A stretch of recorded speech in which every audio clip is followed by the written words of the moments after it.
नमस्कार बच्चों, मैं नीता शर्मा आज आपको कक्षा 8वीं हिंदी प्रथम का पाठ 8 रिश्ते कमाइए चैप्टर पढ़ाने जा रही हूँ। रिश्ते कमाइए नाम से ही हमें पता चल रहा है कि हमें रिश्तों में प्यार और प्रेम की भावना रखनी चाहिए।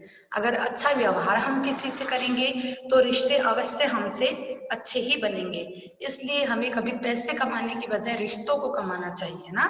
सबसे अच्छा प्यार से व्यवहार करना चाहिए, सबसे प्रेम से रहना चाहिए, तभी ही रिश्ते बन पाएंगे। तो देखिए प्रश्नों के उत्तर हाँ या नहीं में उत्तर दीजिए। क्या आपके 3 से अधिक मित्र हैं? हाँ। क्या आपके सहपाठी आपके साथ रहना पसंद करते हैं? हाँ। क्या बिना मदद मांगे भी आप दूसरों की मदद करते हैं? सही। तो हाँ में आपको उत्तर दे रहे हैं। क्या खुद को असुविधा होने पर भी आप दूसरों की मदद करते हैं? हाँ। क्या आपको नए रिश्ते बनाना अच्छा लगता है? हाँ। तो रिश्ते तो बनाना ही चाहिए, क्योंकि जितने हम रिश्ते बनाएंगे, देखो पैसे कमाएं, जो व्यक्ति पैसे कमाने के पीछे भागता है और रिश्ते नहीं कमाता, तो अंत में जब दुख के समय कोई उसका साथ नहीं देता, क्योंकि पैसे भी किसी का साथ नहीं देते। लेकिन अगर हम रिश्ते कमाते हैं तो जब हम बहुत ज्यादा मुसीबत में होते हैं तो हमारे रिश्ते ही हमारा साथ देते हैं। तो आइए हम पढ़ते हैं हमारा चैप्टर। किस चैप्टर में हमें क्या समझाया गया है। एक बार मैं अपने एक मित्र का तत्काल कैटेगरी में पासपोर्ट बनवाने पासपोर्ट ऑफिस गया था। लाइन में लगकर हमने पासपोर्ट का तत्काल फॉर्म लिया और भर दिया। काफी समय हो चुका था।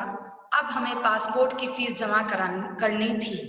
तत्काल का मतलब तुरंत ही। एक बार मैं अपने एक मित्र का, यहाँ पर लेखक कह रहे हैं कि मैं अपने एक मित्र का तुरंत ही, तत्काल कैटेगरी जैसे हम रेलवे वगैरह में होता है, या फिर ऐसा होता है कि जहाँ पर मतलब हाथों हाथ अपने कोई टिकट या फिर मतलब ऐसा बनवाने की होती है, तो वो तत्काल कैटेगरी यानी इमरजेंसी वाले में पासपोर्ट बनवाने पासपोर्ट ऑफिस गया था। लाइन में लगकर हमने पासपोर्ट का तत्काल फॉर्म लिया और भर दिया। काफी समय हो चुका था। अब हमें पासपोर्ट की फीस जमा करनी थी। लेकिन जैसे ही हमारा नंबर आया, बाबू ने खिड़की बंद कर दी और कहा कि समय खत्म हो चुका है, अब कल आइएगा। मैंने उनसे मिन्नतें की, मिन्नतें का मतलब प्रार्थना की। उससे कहा कि आज पूरा दिन हमने इसी काम के लिए निकाला है और बस अब केवल फीस जमा कराने की बात रह गई है, कृपया फीस ले लीजिए। बाबू बिगड़ गया, कहने लगा, आपने पूरा दिन लगाया तो उसके लिए वह जिम्मेदार है क्या? अरे सरकार, ज्यादा लोगों को बहाल करे, यानी ज्यादा लोगों को नौकरी दे। मैं तो सुबह से अपना काम ही कर रहा हूँ। अब यहाँ पर वो बापू है, वो उसकी परिस्थिति को नहीं समझता है और उस पर गुस्सा करने लग जाता है। कई बार सरकारी दफ्तरों में ऐसा होता है कि जैसे कोई बहुत ज्यादा पजल हो जाता है अपने काम से, तो वो दूसरों के ऊपर अपना गुस्सा निकालने लग जाता है। तो ऐसा ही लेखक के ऊपर वो बाबू बिगड़ कर कहता है कि अगर इतनी ही तुम्हें काम कराने की जल्दी है तो सरकार को ज्यादा लोगों को वापस नौकरी देनी होगी, जिससे कि हम लोगों को भी आराम मिल सके, क्योंकि मैं तो सुबह से ही काम कर रहा हूँ। खैर मेरा मित्र बहुत मायूस हुआ और उसने कहा कि चलो अब कल आएंगे। मायूस का मतलब निराश हुआ। मैंने उसे रोका, कहा कि रुको, एक और कोशिश करता हूँ। बाबू अपना थैला लेकर उठ चुका था। मैंने कुछ कहा नहीं, चुपचाप उसके पीछे हो लिया। वह कैंटीन में गया। वहां उसने अपने थैले से लंच बॉक्स निकाला और धीरे धीरे अकेला खाने लगा। मैं उसके सामने की बेंच पर जाकर बैठ गया। मैंने कहा कि आपके पास तो बहुत काम है, रोज बहुत से नए नए लोगों से मिलते होंगे। वह कहने लगा कि हाँ, मैं तो एक से एक बड़े अधिकारियों से मिलता हूँ। कई आईएएस, आईपीएस, विधायक रोज यहाँ आते हैं। मेरी कुर्सी के सामने बड़े बड़े लोग इंतजार करते हैं। अब यहाँ पर बाबू बताता है कि किस प्रकार से लोग उसके पास आते हैं और बड़े बड़े लोग आकर उसका इंतजार करते हैं ताकि वह उनका कार्य कर सके। आइए देखिए पढ़ते हैं शब्द पिटारा। तत्काल यानी कि तुरंत, मिन्नत प्रार्थना करना, बहाल यानी वापस नौकरी देना, मायूस यानी कि निराश। फिर मैंने उससे पूछा, एक रोटी आपकी प्लेट से मैं भी खा लूं? उसने हाँ कहा। मैंने एक रोटी उसकी प्लेट से उठा ली और सब्जी के साथ खाने लगा। मैंने उसके खाने की तारीफ की और कहा कि आपकी पत्नी बहुत ही स्वादिष्ट खाना पकाती है। मैंने उससे कहा, आप बहुत महत्वपूर्ण सीट पर बैठे हैं, बड़े बड़े लोग आपके पास आते हैं, तो क्या आप अपनी कुर्सी की इज्जत करते हैं? आप बहुत भाग्यशाली हैं। आपको इतनी महत्वपूर्ण जिम्मेदारी मिली है, लेकिन आपने अपने पद की इज्जत नहीं करते। अब ये बात लेखक उसको समझाने के हिसाब से कहता है कि मैं आपके साथ खाना खा सकता हूँ। फिर वो उनकी पत्नी की तारीफ करते हैं कि आपकी पत्नी बहुत अच्छा खाना बनाती है। फिर वह कहते हैं कि आप जिस सीट पर बैठे हैं बहुत ही महत्वपूर्ण है। बड़े बड़े आप लोग आपके पास आते हैं, लेकिन आप अपनी कुर्सी की इज्जत करते हैं, लेकिन आप अपने पद की इज्जत नहीं करते। उसने मुझसे पूछा कि ऐसा क्यों कहा, कैसे कहा आपने? मैंने कहा कि जो काम दिया गया है उसकी इज्जत करते तो आप इस तरह रूखे व्यवहार वाले नहीं होते। आपका कोई दोस्त भी नहीं है, आप दफ्तर की कैंटीन में अकेले खाना खाते हैं, अपनी कुर्सी पर मायूस होकर बैठे रहते हैं, लोगों का होता हुआ काम पूरा करने की जगह अटकाने की कोशिश करते हैं। बाहर से आकर सुबह से परेशान हो रहे लोगों के अनुरोध पर कहते हैं कि सरकार से कहो कि ज्यादा लोगों को बहाल करें। अनुरोध यानी प्रार्थना करना या निवेदन करना। अरे, ज्यादा लोगों के बहाल होने से तो आपकी अहमियत घट जाएगी, हो सकता है आपसे यह काम ही ले लिया जाए। अब यहाँ पर लेखक उनको बताता है कि आपने कहा कि वो लोगों को बहाल कीजिए, तो ऐसा करने से तो आपके काम की अहमियत ही घट जाएगी। हो सकता है आपसे आपके ये जो पद का कार्य है वो ले लिया जाए। कई बार ऐसा होता है ना कि एक व्यक्ति होता है, वो कार्य करने वाला होता है तो इसकी काफी इज्जत होती है, लोग उसके चारों तरफ घूमते रहते हैं। लेकिन उसी ही तरीके का कार्य करने वाले कई लोग हो जाएंगे तो उस व्यक्ति की अहमियत अपने आप ही घट जाएगी। भगवान ने आपको मौका दिया है रिश्ते बनाने के लिए, लेकिन अपना दुर्भाग्य देखिए, आप इसका लाभ उठाने की जगह रिश्ते बिगाड़ रहे हैं। मेरा क्या है, कल आ जाऊंगा या परसों आ जाऊंगा, पर आपके पास तो मौका था किसी को अपना एहसानमंद बनाने का, आप उससे चूक गए। अब उसको बताते हैं कि आपके पास एक अच्छा मौका था कि जब हमें जरूरत थी तो आप हमें अगर उस समय अपना समय दे देते तो हम आपके एहसानमंद हो जाते, लेकिन आप उससे चूक गए। मैंने कहा कि पैसे तो बहुत कमा लेंगे, लेकिन रिश्ते नहीं कमाए तो सब बेकार है। अब यहाँ पर लेखक उनको समझाते हैं कि पैसे तो सभी कमा लेंगे, अब आप इस पद पर बैठे हो तो सरकार आपको रुपए तो देगी ही, लेकिन आपको इस समय रिश्ते भी कमाने होंगे।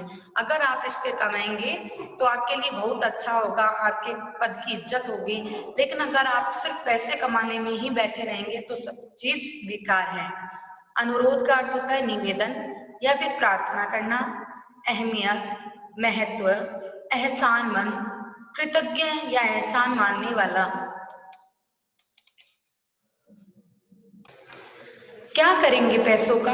अपना व्यवहार ठीक नहीं रखेंगे तो आपके घर वाले भी आपसे दुखी रहेंगे। यार दोस्त तो पहले से ही नहीं है। अब यहाँ पर वो उसको एहसास दिलाते हैं कि आप अकेला खाना खा रहे हो, इसका मतलब आपका कोई दोस्त नहीं है। और इन पैसों का क्या करोगे अगर आपका व्यवहार ही ठीक नहीं रहेगा, तो कोई आपसे रिश्ते नहीं बनाएगा और आपके घर वाले भी आपसे दुखी रहेंगे क्योंकि आपका स्वभाव बिगड़ा हुआ रहेगा, आप ठीक से किसी से बात नहीं करोगे। मेरी बात सुनकर वह रुआसा हो गया।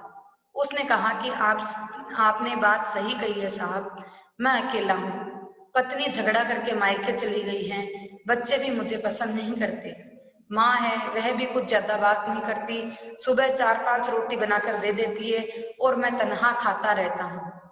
तनहा खाना खाता हूँ, तनहा यानी अकेला। रात में घर जाने का भी मन नहीं करता, समझ में नहीं आता कि गड़बड़ी कहाँ है। मैंने होले से कहा खुद को लोगों से जोड़ो, किसी की मदद कर सकते हो तो करो। देखो मैं यहाँ अपने दोस्त के पासपोर्ट के लिए आया हूँ, मेरे पास तो पासपोर्ट है। मैंने दोस्त की खातिर आपकी मिन्नतें की, निस्वार्थ भावना से, निस्वार्थ यानी बिना किसी स्वार्थ के, इसलिए मेरे पास दोस्त है, आपके पास नहीं। अब यहाँ पर वो उदाहरण देकर उसको रिश्ते बनाने के लिए बताता है कि किस प्रकार रिश्तों की अहमियत होती है। तो वो कहता है कि देखिए मेरे पास पासपोर्ट है, मुझे इसकी कोई आवश्यकता नहीं थी, फिर भी मैं अपने दोस्त के पासपोर्ट के लिए आपके पास मिन्नतें करता हूँ बिना किसी स्वार्थ की भावना की। तभी तो मेरे पास दोस्त है लेकिन आपके पास नहीं। वह उठा, उसने मुझसे कहा आप मेरी खिड़की पर पहुंचो, मैं आज ही फॉर्म जमा करता हूँ, और उसने काम कर दिया। फिर उसने मेरा नंबर मांगा, मैंने दे दिया। बरसों बीत गए, इस दिवाली पर एक फोन आया, रविंद्र कुमार चौधरी बोल रहा हूँ साहब, कई साल पहले आप हमारे पास अपने किसी दोस्त के पासपोर्ट के लिए आए थे और आपने मेरे साथ रोटी भी खाई थी। आपने कहा था पैसे की जगह रिश्ते बनाओ, मुझे एकदम याद आ गया। मैंने कहा हाँ जी चौधरी साहब कैसे हैं? उसने खुश होकर कहा, साहब आप उस दिन चले गए, फिर मैं बहुत सोचता रहा। मुझे लगा कि पैसे तो सचमुच बहुत लोग दे जाते हैं, लेकिन साथ खाने खाने वाला कोई नहीं मिलता। मैं साहब अगले ही दिन पत्नी की मायके गया, बहुत मिन्नतें कर उसे घर लाया। वह मान ही नहीं रही थी। वह खाना खाने बैठी तो मैंने उसकी प्लेट से एक रोटी उठा ली, कहा कि साथ खिलाओगी? वह हैरान थी, रोने लगी, मेरे साथ चली आई। बच्चे भी साथ चले आए। साहब अब मैं पैसे नहीं कमाता, रिश्ते कमाता हूँ। जो आता है उसका काम कर देता हूँ। साहब आज आपको हैप्पी दिवाली बोलने के लिए फोन किया है। अगले महीने बिटिया की शादी है, आपको आना है बिटिया को आशीर्वाद देने। रिश्ता जोड़ा है आपने। अब यहाँ पर एक व्यक्ति के इतना कहते ही उसकी जिंदगी ही बदल गई। उसने अपने पत्नी को झगड़ा करके वो मायके चली गई थी, बच्चे उससे दूर हो गए थे, लेकिन एक व्यक्ति की इतनी समझाते ही जब उसने रिश्ते जोड़ने की भावना उसके मन में आई, तो पत्नी भी वापस उसके घर आ गई और बच्चे भी उसके घर आ गए। तो इस प्रकार देखिए किस प्रकार जीवन में रिश्तों की अहमियत होती है। वह बोलता जा रहा था और मैं सुनता जा रहा था। सोचा नहीं था कि सचमुच उसकी जिंदगी में भी पैसों पर रिश्ता इतना भारी पड़ेगा। दोस्तों, आदमी भावनाओं से संचालित होता है, कारणों से नहीं। कारण से तो मशीनें चला करती हैं, संचालित यानी चलना या फिर चलाना या व्यवस्था करना। यानी जो आदमी होता है वो हमेशा भावनाओं से चलता है। आदमी कोई मशीन नहीं होती कि वो किसी कारणवश चले। आदमी किससे चलता है? भावनाओं से। अगर हम किसी व्यक्ति के साथ भावनाएं रखेंगे, मान लो हम परिवार में रहते हैं, अगर हमारे हमारे माता पिता से कोई भावनात्मक संबंध नहीं होगा तो हम उनकी इज्जत नहीं करेंगे। इज्जत नहीं करेंगे तो वो रिश्ता ज्यादा दिन तक टिकेगा नहीं। तो अगर हमें रिश्ते बनाने हैं तो हमें भावनाओं से चलना होगा। अगर हम किसी के साथ प्यार से प्रेम से बात करेंगे, प्रेम से रहेंगे, तो रिश्ते हमेशा चल के हमारे पास आएंगे। हमेशा हर दुख में रिश्ते ही काम आते हैं, पैसे नहीं।